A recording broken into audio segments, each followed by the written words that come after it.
The lights are off, phone is face down on the bed, the house is quiet, everyone else is either asleep or gone, and for the first time all day, nobody needs anything from you. Nobody's watching, nobody's waiting for you to respond or react or show up in any particular way. And something happens in that moment that is almost impossible to describe. You exhale.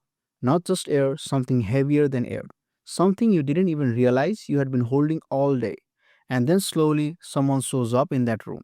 Someone who talks to themselves, who laughs at things nobody else would find funny, who replays conversations from 3 years ago, who sings off key to songs they would never admit they love, who lets themselves cry about something they spent all day pretending wasn't hurting them. Someone completely unrecognizable from the person who walked through the world today. And here's the question nobody ever asks out loud: which one is actually you? Think about your day today. Think about every version of you that showed up.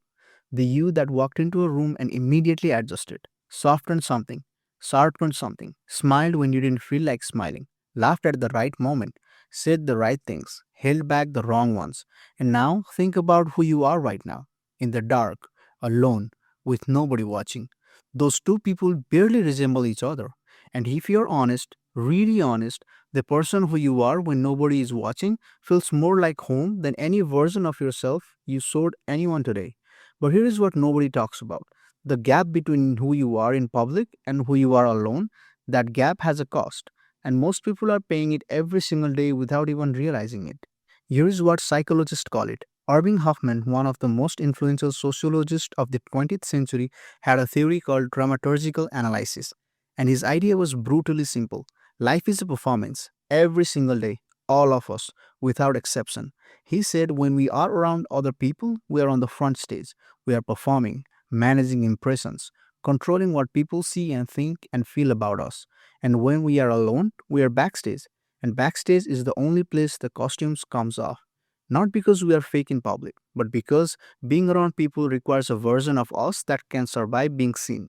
And surviving being seen takes energy that real you, the backstage you, simply doesn't have to spend. The person you are alone is not your hidden self, it is your actual self. The public version is the performance. A 2021 study from the University of Michigan found that people who spend significant time in social environments, even positive ones, show measurably higher cortisol levels throughout the day. Cortisol, the stress hormone. Even when the interaction is good, even when you like the people, even when nothing went wrong, just being around others, being watched, being perceived, being someone's version of you puts your body under a level of stress it registers as a threat. And the moment you are alone, that cortisol drops. Your body exhales before your mind even realizes it. That physical relief you feel when you finally get home and close the door behind you, that is not laziness. That is not antisocial behavior. That is your nervous system finally being allowed to stand down after a full day of being on guard. Here is the part that stings. Most people do not feel most alone when they are by themselves. They feel most alone in a room full of people. Because when you are surrounded by others and still feel invisible, still feel like nobody in the room actually knows the real version of you, that is a specific kind of loneliness that has no name, but everybody knows exactly what it feels like. You are physically present, you are socially functional, you are saying the right things and laughing at the right moments, and somewhere underneath all of it, a quiet voice is thinking, none of these people actually know me. And the terrifying part is, you're not sure you have ever let them. Here is what changes everything. That person sitting across from you at dinner today, performing their version of themselves, they go home and take the costume off too. The confident one, the funny one, the one who always seems to have it together, backstage alone, a completely different person.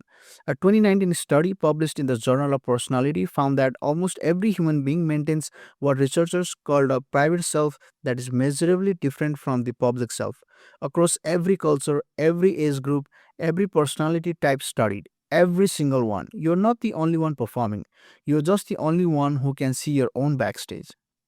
So, why do we perform in the first place? Because we were trained to.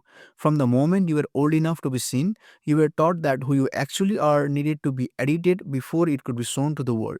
Sit still, be polite, don't be too much, don't be too little, smile, be appropriate, be likable, be the version of yourself that makes other people comfortable. And so you learn. You build the costume piece by piece. You practice the performance until it became automatic. And now you have been wearing it so long that sometimes in the quiet moments, you genuinely cannot remember which parts of you are real and which parts you built because someone needed you to. That is not a personal failure. That is what happens to every human being who grew up being perceived by other people. That performance was never about being fake, it was about surviving. But here is what I want you to hear. The person in that dark room, the unfiltered, the unedited costume of version of you, that person is not broken. That person is not weird. That person is not something to be embarrassed about or hidden or fixed. That person is the most honest thing about you. And the rarest thing in the world, rarer than talent, rarer than success, rarer than almost anything, is finding another person who makes you feel as free as you feel when you are completely alone. Someone in whose presence the costume loosens, someone who sees the backstage version and stays anyway. That kind of connection is what most people are actually searching for when they say they want to feel less lonely. Not more people around them, just one person who actually knows them.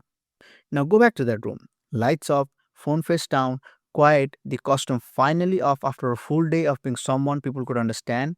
I want you to look at that person, the one only you ever see. And I want you to consider something. What if that version of you is not the one that needs to be hidden? What if that is actually the one worth knowing? What if the whole performance, the edited, adjusted, carefully managed version of you, so the world, is just a trailer, and the real film has been playing in that dark room all along? Every person around you is carrying a version of themselves that nobody has ever fully seen, including you. You are not alone in performing. You are not alone in feeling lonely inside the performance. You are not alone in that room. You just cannot see everyone else's darkness from yours.